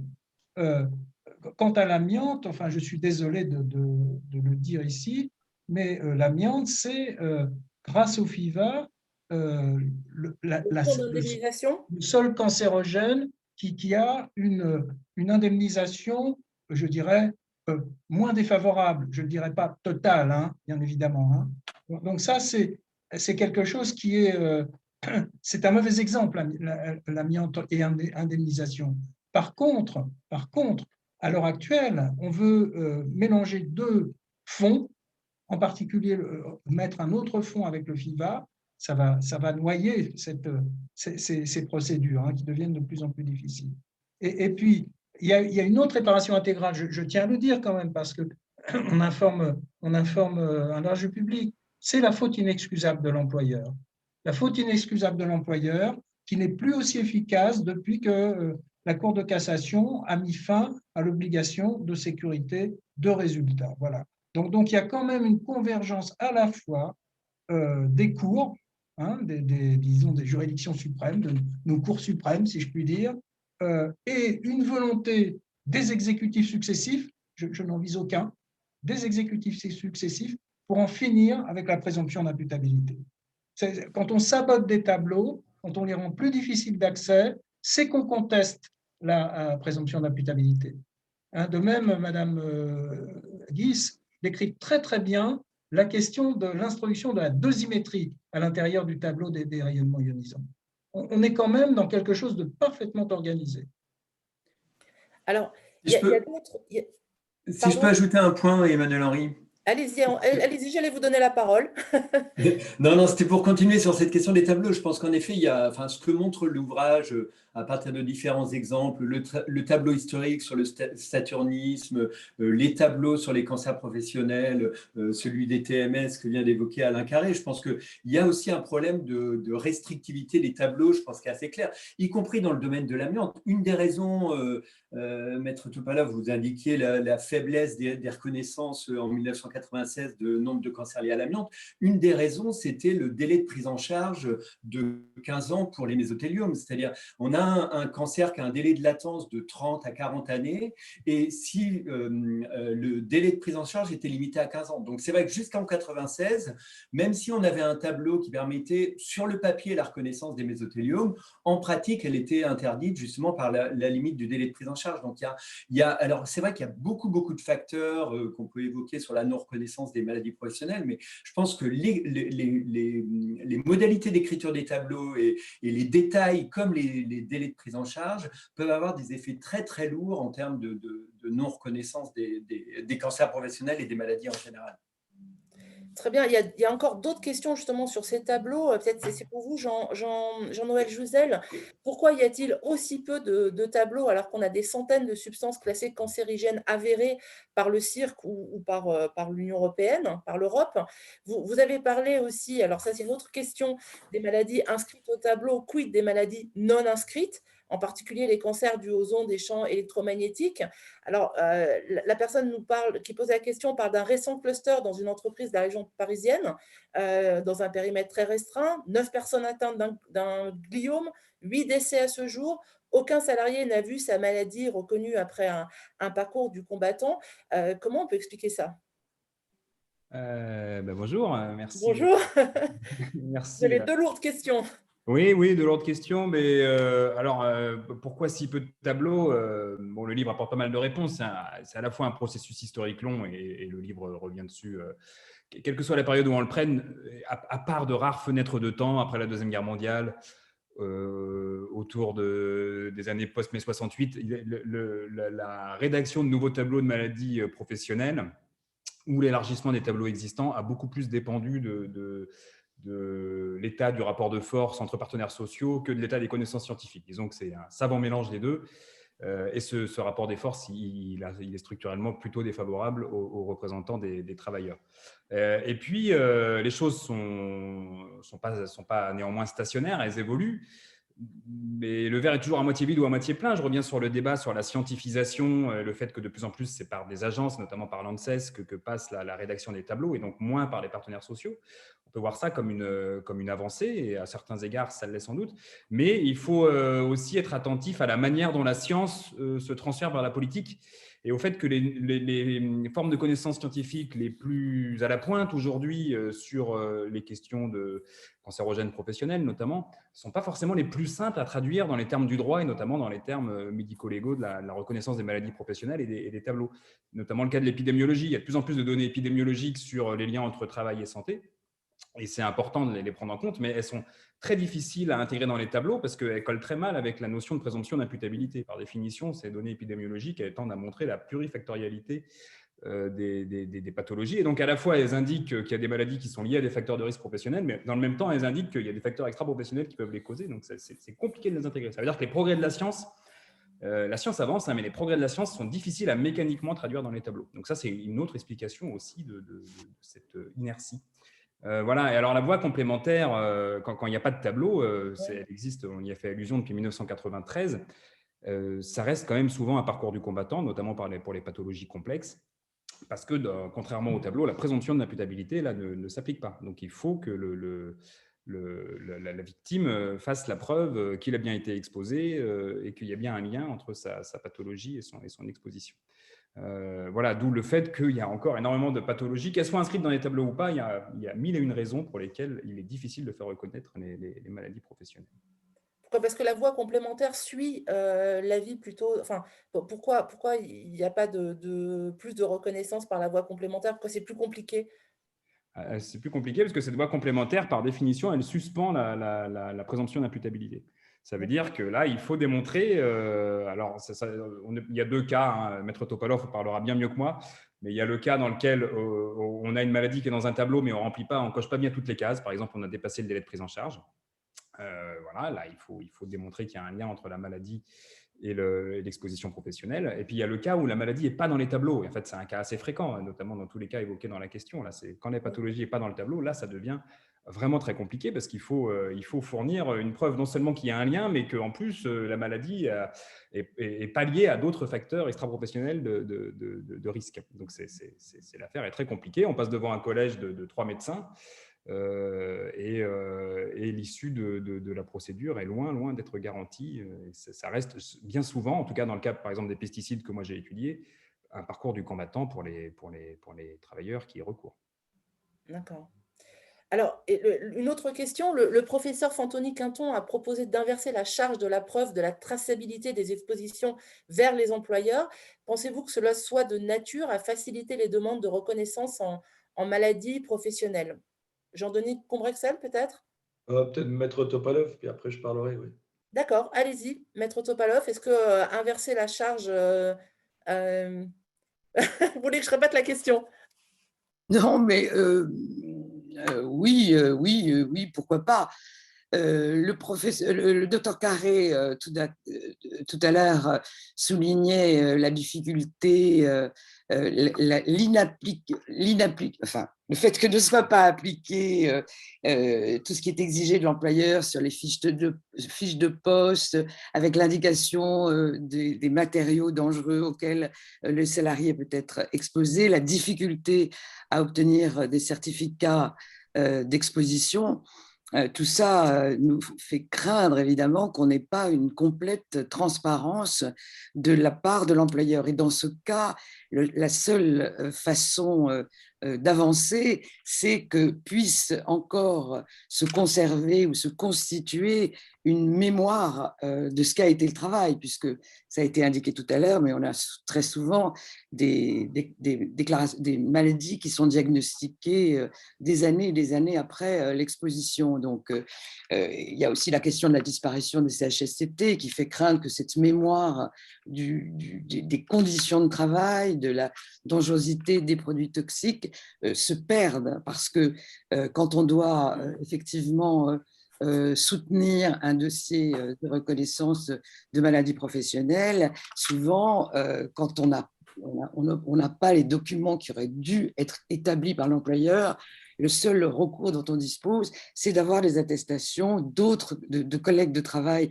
de la personne qui est tombée malade pour rapporter la preuve de ce qu'était au quotidien le quotidien du travail. Alors, vous voyez bien que dans cette période de diminution de l'influence des syndicats, de rapports collectifs au travail, on a évidemment une crainte que toute cette mémoire se perde. En plus, comme cela a été indiqué tout à l'heure, on n'est plus du tout dans une période de stabilité du travail, donc il est souvent extrêmement difficile, quand on a occupé différents postes dans différentes entreprises, de retrouver des collègues de travail. Donc, il est certain que c'est une grande difficulté. Alors, pardonnez-moi, mais je n'ai pas vraiment bien réfléchi à l'inversion de la charge de la preuve. Alors, qu'est-ce qu'on fait quand l'employeur n'a pas fait ce qu'il devait faire? Bon, nous, on a essayé à un moment de faire des référés pour obtenir des certificats d'exposition à l'amiante quand des entreprises qui manifestement étaient des entreprises de transformation de l'amiante, donc vraiment le cœur du métier de l'amiante. On a quand même réussi de temps en temps à obtenir gain de cause, mais tout cela encore suppose des organisations collectives de travailleurs, soit au travers d'associations, soit au travers des syndicats. Par exemple, quand quelqu'un indiquait tout à l'heure, pardonnez-moi, je crois que c'est Emmanuel Henry, se référait aux pesticides. Là encore, si ces dossiers de pesticides, nous avons réussi à le faire avancer, non sans mal, hein, c'est sûr, ces procédures sont extrêmement longues et chronophages, comme on dit maintenant, c'est parce qu'on a travaillé avec deux associations, Phytovictimes et Génération Future, qui ont pu amasser la documentation, parce que souvent, l'essentiel de notre travail, quand on doit prouver le lien entre le travail et la pathologie, c'est de réunir une documentation scientifique à rapporter devant le tribunal ou devant le C2RMP pour établir que ce lien est scientifiquement documenté. Donc, il est certain que tout ça est compliqué. C'est la raison pour laquelle, malgré tout, quand on a un tableau, on est très sérieusement avantagé. Donc, il ne faut certainement pas abandonner le combat sur l'amélioration des tableaux des maladies professionnelles. Parce que si je prends encore, et pardonnez-moi, vous avez raison, d'une certaine façon, le sort qui est fait aujourd'hui aux victimes de l'amiante, alors ce n'est pas forcément une réparation généreuse, mais c'est en tout cas une réparation intégrale au sens du droit. Donc ça, c'est indiscutable. Mais je sais plus Pardonnez-moi, je ne sais plus ce que je voulais dire, quel était le début de ma phrase. Oui, ben, je ne sais plus. Mais c'est pas grave, mais Jean-Denis Combrexel voulait ajouter, parler juste après vous, donc on va lui donner la parole. Non, sur la question, quoi, c'est un peu ce que disait Maître Topolov, sur la question de la charge de la preuve. Ça, on n'est pas dans une logique purement binaire, c'est-à-dire qu'on est dans des. Je pense qu'il y a un problème général de traçabilité, du suivi du salarié. Et on a, avec des pathologies qu'on parlait tout à l'heure de cancer, où parfois ça apparaît 20 ans après, on est dans des situations dans lesquelles il y a des entreprises qui ont disparu, il y a eu des changements à la fois d'employeurs, il y a des postes. Maintenant, les jeunes générations qui vont venir ont quand même des parcours professionnels de plus en plus hachés. Donc, c'est pas, je suis de ceux qui pensent que ce n'est pas d'un trait de plume qui consiste à dire on renverse la charge de la preuve qu'on résout le problème. Donc, je pense que c'est un peu plus compliqué que ça. Voilà. Parce que voilà, la situation économique a changé et il y a un problème il y a un gros problème comme ça a été dit par Maître Topolov, il y a un gros problème de mémoire, un gros problème de mémoire collective qui suppose une organisation et ce n'est pas simplement un problème de renversement de la charge de la preuve, me semble-t-il. Oui, ça peut faire partie du problème. Alors, il y a une question pour Catherine Cavalin. Quand une profession ne dispose pas de médecine du travail, c'est par exemple le cas des assistantes maternelles, est-ce qu'il peut y avoir quand même reconnaissance des maladies professionnelles? Le statut de salarié ouvre le droit d'avoir une reconnaissance, mais on parlait du parcours du combattant tout à l'heure, le fait de ne pas avoir de façon régulière ou systématique l'occasion d'évoquer les questions de risque professionnel, évidemment, accroît. Alors, on parle des assistantes maternelles, mais il y a une profession bien plus sur la sellette encore de ce point de vue-là par son volume, ce sont les enseignants de l'éducation nationale qui ont des visites d'habilitation lorsqu'ils entrent en fonction et qui ne voient plus de médecin du travail pendant bien longtemps. Peut-être, j'ai envie de réagir peut-être sur la question qui était posée sur finalement le statut aussi des sciences sociales, enfin ce que vous avez dit à la toute fin, Maître Topalov et M. Combrexel sur la fragilité, la perte de mémoire. Il me semble que ça interpelle un peu le rôle que nous on joue en faisant des sciences sociales. Le sens de ce livre, c'est voilà, qu'est-ce qu'on propose, puisqu'on dit, et vous avez dit, il est très à charge, on dit que le système ne fonctionne pas. En fait, on essaie de faire autre chose aussi. Je pense qu'on est tous d'accord pour dire que le système, enfin, un des problèmes majeurs du système, c'est la discordance morale des droits théoriques, des droits auxquels les salariés ou les travailleurs ont accès, avec ce qui s'appelle la protection sociale, qui en principe doit protéger d'autant plus que la personne est vulnérable. Et donc, un des problèmes de la protection sociale endogène, c'est que quand on est malade ou affecté dans sa santé d'une façon ou d'une autre, on a d'autant plus de mal à faire ce que disait Alain Carré sur le parcours du combattant. Donc ça, je pense qu'on est tous d'accord là-dessus, mais du coup, du point de vue des sciences sociales, on essaie, nous, d'apporter quelque chose et on a du mal à dire des choses qui ne sont pas à charge peut-être, qui sont peut-être perçues de cette façon-là, pour cette raison de fragilité, de perte de mémoire. On a peur finalement que quand effectivement, on a un discours, on essaie de faire des choses, de produire des données comme le fait le GISCOP par exemple. Moi, je le fais aussi avec des services hospitaliers par exemple, de produire des données sur des maladies qui sont de cause inconnue. Mais outre ces actions positives, ne pas rappeler les fragilités du système, c'est craindre de le mettre encore plus en danger. Et pour le dire, je mentionne juste la réforme de la santé au travail qui est en cours aujourd'hui et qui notamment semble mettre en danger l'obligation de sécurité de résultat et qui met en avant beaucoup l'obligation de moyens pour l'employeur. Donc c'est vrai que de ce point de vue-là, on a envie, étant donné l'histoire du système, d'alerter encore, de mettre l'accent sur ces points-là. Alors, Alain Carré et Béatrice Ferber, vous vouliez intervenir, donc allez-y, Alain. Dans les C2RMP, enfin les comités régionaux de reconnaissance des maladies professionnelles, je parle bien évidemment quand la maladie n'est pas dans un tableau.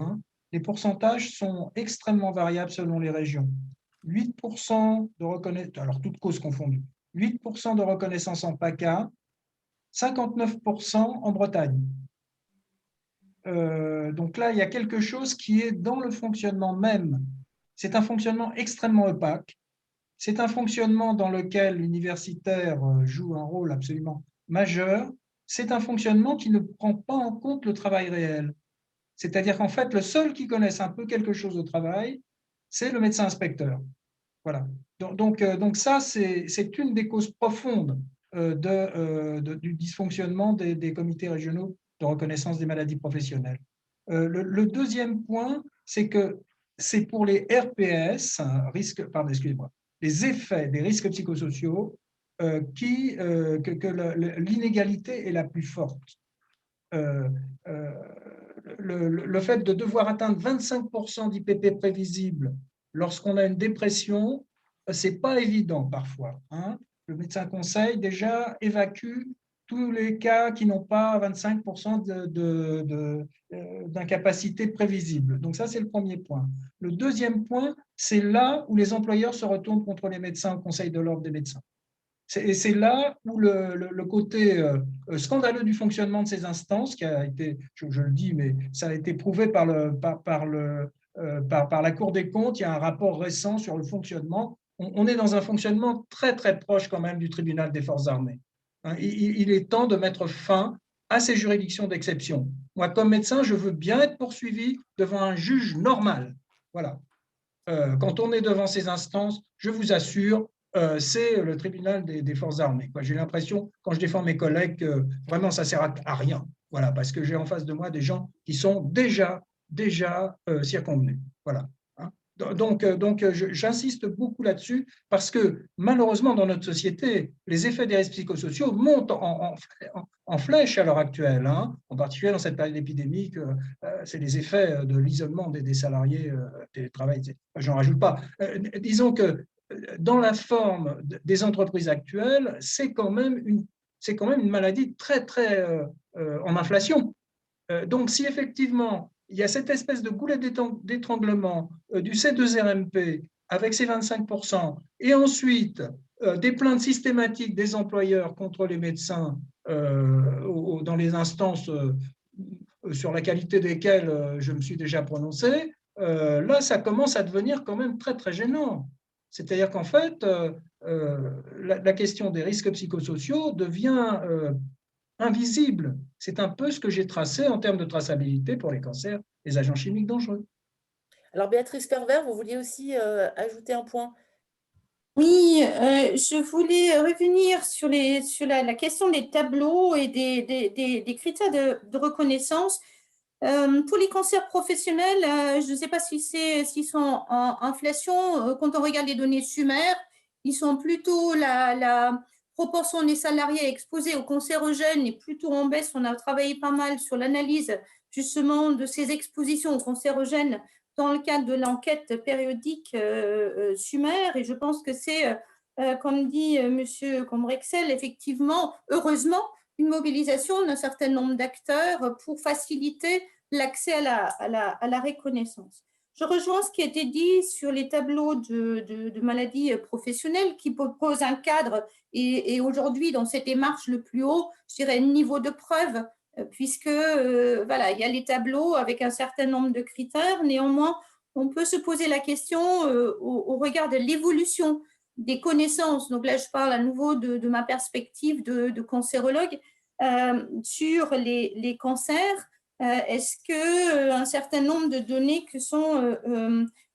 nécessitent pas d'évoluer? Tout d'abord, la notion de latence des cancers, et on sait par exemple au tableau sur les pesticides que les latences de 10 ans pour les hémopathies malignes est clairement trop court au regard de ce qu'on sait aujourd'hui sur les latences de ces maladies, et notamment les lymphomes. La question de l'exposition au mélange, et notamment lorsqu'on a des expositions au mélange agissant par les mêmes mécanismes cancérogènes. Et c'est une dimension qui n'est pas du tout aujourd'hui prise en compte dans les tableaux qui sont très structurés par composés, par agent. Et aussi cette approche par agent, on l'a vu, c'est bien écrit dans le chapitre sur les pesticides, les agriculteurs et ouvriers agricoles ne sont pas exposés à un pesticide, mais à un mélange de plusieurs pesticides tout au cours de leur carrière. Et donc, Là, effectivement, tableau 59 s'adresse à un groupe de pesticides avec des mécanismes très, très différents et on sent une certaine une évolution par rapport à ce qui était le cas auparavant. Sur les C2RMP, effectivement, je rejoins M. Carré que les critères de reconnaissance parfois sont très, très, très variables d'une région à l'autre. Je souhaiterais souligner aussi la problématique des maladies rares. Des maladies rares sur lesquelles on n'a pas, et on n'aura pour certains jamais, des grandes cohortes prospectives qui analysent les expositions et l'association avec un certain nombre de risques professionnels, notamment quand il s'agit de risques relativement faibles. Quand on parle du tabac, on est sur des risques de risques relatifs de 5, 10, 15, 20. Quand on parle des expositions professionnelles, à l'exception peut-être l'amiante, on est sur des risques relatifs plutôt entre 2 et 4, parfois même inférieurs. Et quand on est sur les risques associés au gaz d'échappement des moteurs diesel, on est plutôt autour de 1,5. Donc, c'est des risques, notamment pour des maladies rares, qui sont très difficiles à mettre en évidence, tout simplement parce que les maladies rares, elles sont rares. Donc, on n'a pas des grands cohortes qu'on pourra suivre prospectivement. Et là encore, à ce niveau-là, je dirais une évolution ou une intégration des connaissances aujourd'hui, ce qu'on sait sur des effets potentiellement synergiques, ou encore ce qu'on sait maintenant issu de grandes cohortes sur, bien qu'il ne revient jamais à zéro, mais néanmoins une baisse du risque associé au tabagisme après 20-30 ans de sevrage tabagique, où on arrive à des risques relatifs qui sont tout à fait comparables, voire inférieurs aux risques professionnels pour certains agents. Il y a aussi une question, alors il y a beaucoup de questions. Alors, une qui est compliquée, on entend que la loi de 1919 à son époque pouvait être avantageuse pour les salariés. Dans l'échange des discutants, on s'aperçoit qu'aujourd'hui, ce n'est plus nécessairement le cas. Alain Carré a évoqué le sabotage de la traçabilité. Qu'est-ce qui justifie, alors voilà la question, qu'est-ce qui justifie aujourd'hui de ne pas changer la loi qui finalement aboutit à garantir à l'employeur une assurance à moindre coût, puisqu'elle est forfaitaire pour son taux de cotisation, et sauf à aller chercher la faute inexcusable devant les tribunaux, que fait-on? Est-ce que, alors même qu'on sait qu'il existe une compensation interrégime pour compenser la sous-déclaration en accident du travail, maladie professionnelle pour les pathologies liées au travail sur lequel il a employé la personne finalement malade. Donc voilà, pourquoi pas de loi? Pourquoi on ne change pas? Peut-être brièvement, Alain Carré? Oui, ça vient des débats que j'ai suivis, enfin, auxquels j'ai participé en commission numéro 4. En fait, il y a une sorte de chantage des employeurs. C'est présomption d'imputabilité ou par attribuable. Voilà. Donc, si vous touchez au tableau, alors nous, on va revendiquer la part attribuable. C'est-à-dire, en fait, un pourcentage de responsabilité. Hein. C'est ça que ça veut dire, la part attribuable. Hein. Donc, en fait, on s'accroche au tableau, mais je crois avec raison, dans la période malheureusement relativement défavorable en termes de rapport de force, parce qu'il y a encore la présomption d'imputabilité, même si les tableaux sont innégociables. Pour certains, bon, je ne veux pas parler du Covid, enfin, si quelqu'un pose une question, j'en parlerai, mais disons, voilà, c'est le prototype du tableau inatteignable, avec des inégalités de traitement massives. Bon, donc, effectivement, ces inconvénients entre permettre, c'est peut-être pas le mot. Enfin bref, pour l'instant, on a la présomption d'imputabilité. Voilà, hein, c'est moins pire que de se trouver avec le désir des patrons, c'est-à-dire la part attribuable. Voilà, moi c'est comme ça que je le vis, hein. Mais bon, faut demander aux autres. Hein. Oui, c'est ce que je vais faire. Jean-Denis Combrexel, est-ce qu'il faut légiférer? Pourquoi il y a pourquoi on n'arrive pas à changer le système? Après, moi, c'est pas à moi de dire s'il faut légiférer ou pas. Moi, je ne suis pas sûr qu'il faille nécessairement changer de loi, refaire tout le système. Je pense que, comme je l'ai dit au début, c'est-à-dire que dans sa construction, la loi de 1919 était plutôt en avance. Donc, moi, je ne suis pas sûr qu'il faille remettre en cause l'ensemble, et avec l'intuition que si jamais on remettait en cause l'ensemble, peut-être que les premières victimes en seraient les salariés. Mais bon, ça, c'est… voilà, après, ce que je répète, c'est-à-dire soit on considère que, voilà, pour revenir à ce que disait Catherine Cavallin, livre à charge ou pas livre à charge, soit on considère que, par définition, dans ce jeu d'acteurs, il y en a qui sont nécessaires, qui, je dirais, par nature responsables, et que les autres, par nature, sont des gens vertueux. Et en France, en permanence, on est sur ce système-là. On fait une loi parce que il y en a qui sont il y a un jeu d'acteurs où il y en a qui sont vertueux et d'autres qui ne le sont pas. La réalité est toujours un peu plus subtile que ça. Et donc, si on fait une nouvelle loi, il y aura toujours un jeu d'acteurs. Et je pense que les gens qui se rangent toujours du côté des vertueux auraient aussi, sur ces questions de prévention et de santé au travail, à se mettre à se poser un certain nombre de questions. Quand on parle, par exemple, du régime des C2RP, on dit qu'il n'y a qu'un médecin inspecteur. Pourquoi il n'y a pas suffisamment de médecins du travail? Est-ce que c'est uniquement la faute de l'État? Je pose la question. Non, mais voilà, le temps qui arrive, on va pas… Excusez-moi, mais là, c'est de la mauvaise foi. Là, on est en train de mettre le dernier clou dans le cercueil de la médecine du travail avec la proposition de la loi LREM. Bon, elle est finie, la médecine du travail. Elle n'existe plus après la proposition de loi. Bon, il ne faut pas rigoler, quoi. Oui, voilà. On tape sur la médecine du travail depuis bientôt 30 ans, et puis on s'étonne qu'ils ne sont pas très, très actifs, ces médecins du travail. On va rigoler, quoi. Non, on va pas ouvrir aujourd'hui parce qu'il y a beaucoup de débats. Non, mais derrière tout ça, il y a ça. C'est-à-dire, autrement dit, soit on considère que par nature, le système est vicié et donc il faut faire une loi, soit on considère que le système ne fonctionne pas de façon totalement satisfaisante, à la fois sous l'angle reconnaissance et sous l'angle prévention.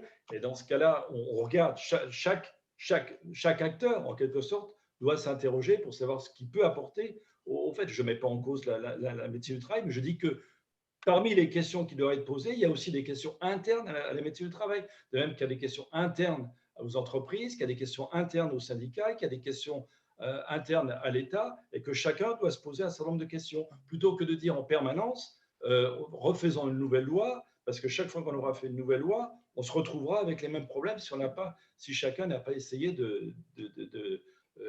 d'améliorer les choses. Alors, écoutez, simplement, un dernier mot. J'invite à lire l'article de Pascal Marie-Chalard, qui est un des auteurs du livre, qui s'appelle « La médecine du travail sans les médecins ». Il trace exactement les méthodes employées pour en finir avec la médecine du travail. C'est un auteur du livre, hein, je vous invite. C'est sur Internet, son article. Hein. Je vous invite, M. Combrexel, à le lire. Alors, parce qu'il nous faut conclure, malheureusement. Je voulais juste laisser la parole à la fin à Sylvie Topalov, Béatrice Ferver et les auteurs de l'ouvrage. Si justement vous aviez la possibilité de changer les choses, c'est très compliqué de le dire en 2 mots, mais voilà, qu'est-ce qu'il faudrait faire pour améliorer ce système? Sylvie Topalov, très brièvement. Alors oui, écoutez, très brièvement, parce que le temps presse, je serais absolument hostile au fait de toucher au cadre de cette loi. La question de la présomption d'imputabilité, elle est fondamentale, elle est un avantage tout à fait important et à mon avis, il ne faut pas toucher à ce cadre-là. La loi, elle peut être parfaitement améliorée, elle peut être, on peut y introduire de la souplesse, on peut également veiller à son applicabilité, à son application plutôt plus stricte. Il y a des choses évidemment comme la formation des médecins, comme la formation des agents assermentés des caisses primaires d'assurance maladie qui sont chargés de faire des enquêtes. Enfin, il y a toute une série de choses qui pourraient permettre que le système fonctionne mieux. Mais je crois que toucher à la loi de 1919, ce serait toucher à ce principe de présomption d'imputabilité auquel, à mon avis, on ne peut pas toucher. il ne faut pas y toucher. Si Alors, on retombe dans un examen au cas par cas, l'examen individuel où il faudra que chaque salarié puisse rapporter la preuve que dans son cas particulier, c'est bien ce produit qui a provoqué la maladie, on va vers des conflits vertigineux. Donc, moi, je plaide pour un maintien de cette loi et son amélioration, tant en termes de fluidité ou de meilleure application. Béatrice Ferver. Alors, 3 messages pour la fin de mon perspective de clinicien dans le contexte cancérologique, c'est de permettre une meilleure accessibilité des patients à un repérage systématique de leur exposition professionnelle, notamment pour les cancers pour lesquels on sait qu'il y a une proportion importante des cancers liés aux expositions du travail, comme les cancers professionnels bronchopulmonaires, où c'est 15%, ou encore les hémopathies malignes. Et je pense que mettre la charge à nouveau sur les médecins généralistes ou les cancérologues, c'est tout simplement pas réaliste dans le système de santé. Et notre évaluation économique montrons que pour un coût relativement limité par patient, on peut mettre en œuvre ce repérage et donc faciliter l'accès au repérage. Deuxième chose, je pense qu'il faut réfléchir à connecter les différents savoirs et expertises. Je pense aussi à notre collaboration avec certains collègues médecins de santé au travail à la retraite. Je crois que certains sont connectés à la conférence, qui ont un savoir très important sur les processus anciens et qui aujourd'hui sont révolus justement parce qu'on a mis en place des mesures, mais dont les connaissances sont très précieuses pour permettre l'accès à la reconnaissance. Et troisièmement, nous, on a inscrit notre démarche sous les titres « Mieux repérer les cancers professionnels, c'est pour mieux les prévenir » et effectivement inscrire cette démarche aussi globalement dans cet accès à la prévention et de tirer les leçons de ces expositions pour aussi renforcer la prévention des expositions. Je rappelle, il y a toujours un certain nombre de salariés, un nombre important qui sont exposés à des cancérogènes sur leur lieu de travail, avec notamment un certain nombre de catégories exposées à des multi-expositions qui combinent travail de nuit à des expositions à des agents multiples, et donc ce n'est pas résolu et la prévention est importante. Absolument. Alors, en un mot, Catherine Cavalin, Jean-Noël Jouzel et Emmanuel Henry, parce que là, on a largement débordé. Le mot de la fin pour vous? Je suis désolé, je vous quitte. Je suis désolé, j'ai une réunion. Oui, oui, on a débordé, je comprends très bien. Au revoir à tous. Au revoir, Jean-Denis Combrexel. Au revoir. Au revoir. Un mot, prendre la parole tous les 3, 1 minute. Oui, oui, non, moins. Jean-Noël. Jean-Noël qui... Catherine, peut-être tu veux conclure? Oui, enfin, si vous voulez, je conclue pour tout le monde. Alors, s'ils ne sont pas d'accord, ils le diront. D'accord. Donc, pour dire peut-être aussi que quand on demande quelle réforme faire, on a oublié de parler des échecs de réforme des 20 ou 30 dernières années qui ont buté sur la question du financement, puisqu'on revient aux arguments que mettait en avant Alain Carré, et qui font que ce qui rend difficile la réforme aujourd'hui, c'est que le travail n'arrive pas, enfin la reconnaissance du fait d'être victime du travail n'arrive pas à s'aligner sur d'autres estimations de cette reconnaissance de la victimation dans d'autres domaines du droit. Et donc, on n'arrive pas à la réparation intégrale, par exemple, qui fait de l'amiante, enfin de l'exposition à l'amiante, un statut très, très à part. Donc, ces impasses sur la réforme du financement et les craintes des employeurs de devoir financer des risques énormes font que vraiment la proposition à faire est très, très difficile. Alors du coup, il n'y a peut-être pas de vertueux et d'agents malicieux et d'agents vertueux, mais je peux reprendre ce que je disais un peu tout à l'heure, c'est qu'en tant qu'acteurs de sciences sociales, on rend les choses visibles et on a du mal à, du coup, ne pas être associé à quelque chose qui serait la mise en œuvre. Par exemple, dans les agences sanitaires, où on est associé, et où on aimerait que, du coup, les décisions qui sont prises ou les expertises qui sont faites soient suivies des faits. Par exemple, sur l'application des valeurs limites, par exemple, sur l'application des directives européennes. Voilà. Et donc, attachement à la présomption d'imputabilité, je pense que effectivement, c'est le socle auquel il faut s'accrocher très fort, avec beaucoup de réformes à faire encore. Écoutez, ce sera le mot de la fin. Merci vraiment beaucoup. On a largement débordé. Heureusement qu'on n'est pas en radio. Mais voilà, donc merci à tous d'avoir suivi. Je suis désolée pour les nombreuses questions. Il en reste au moins une bonne dizaine auxquelles on n'a malheureusement pas pu répondre. Mais il faudrait faire 2-3 débats sur ce sujet-là. Merci beaucoup à tous et puis très bonne journée. Merci, au revoir. Merci beaucoup. Au revoir. Au revoir.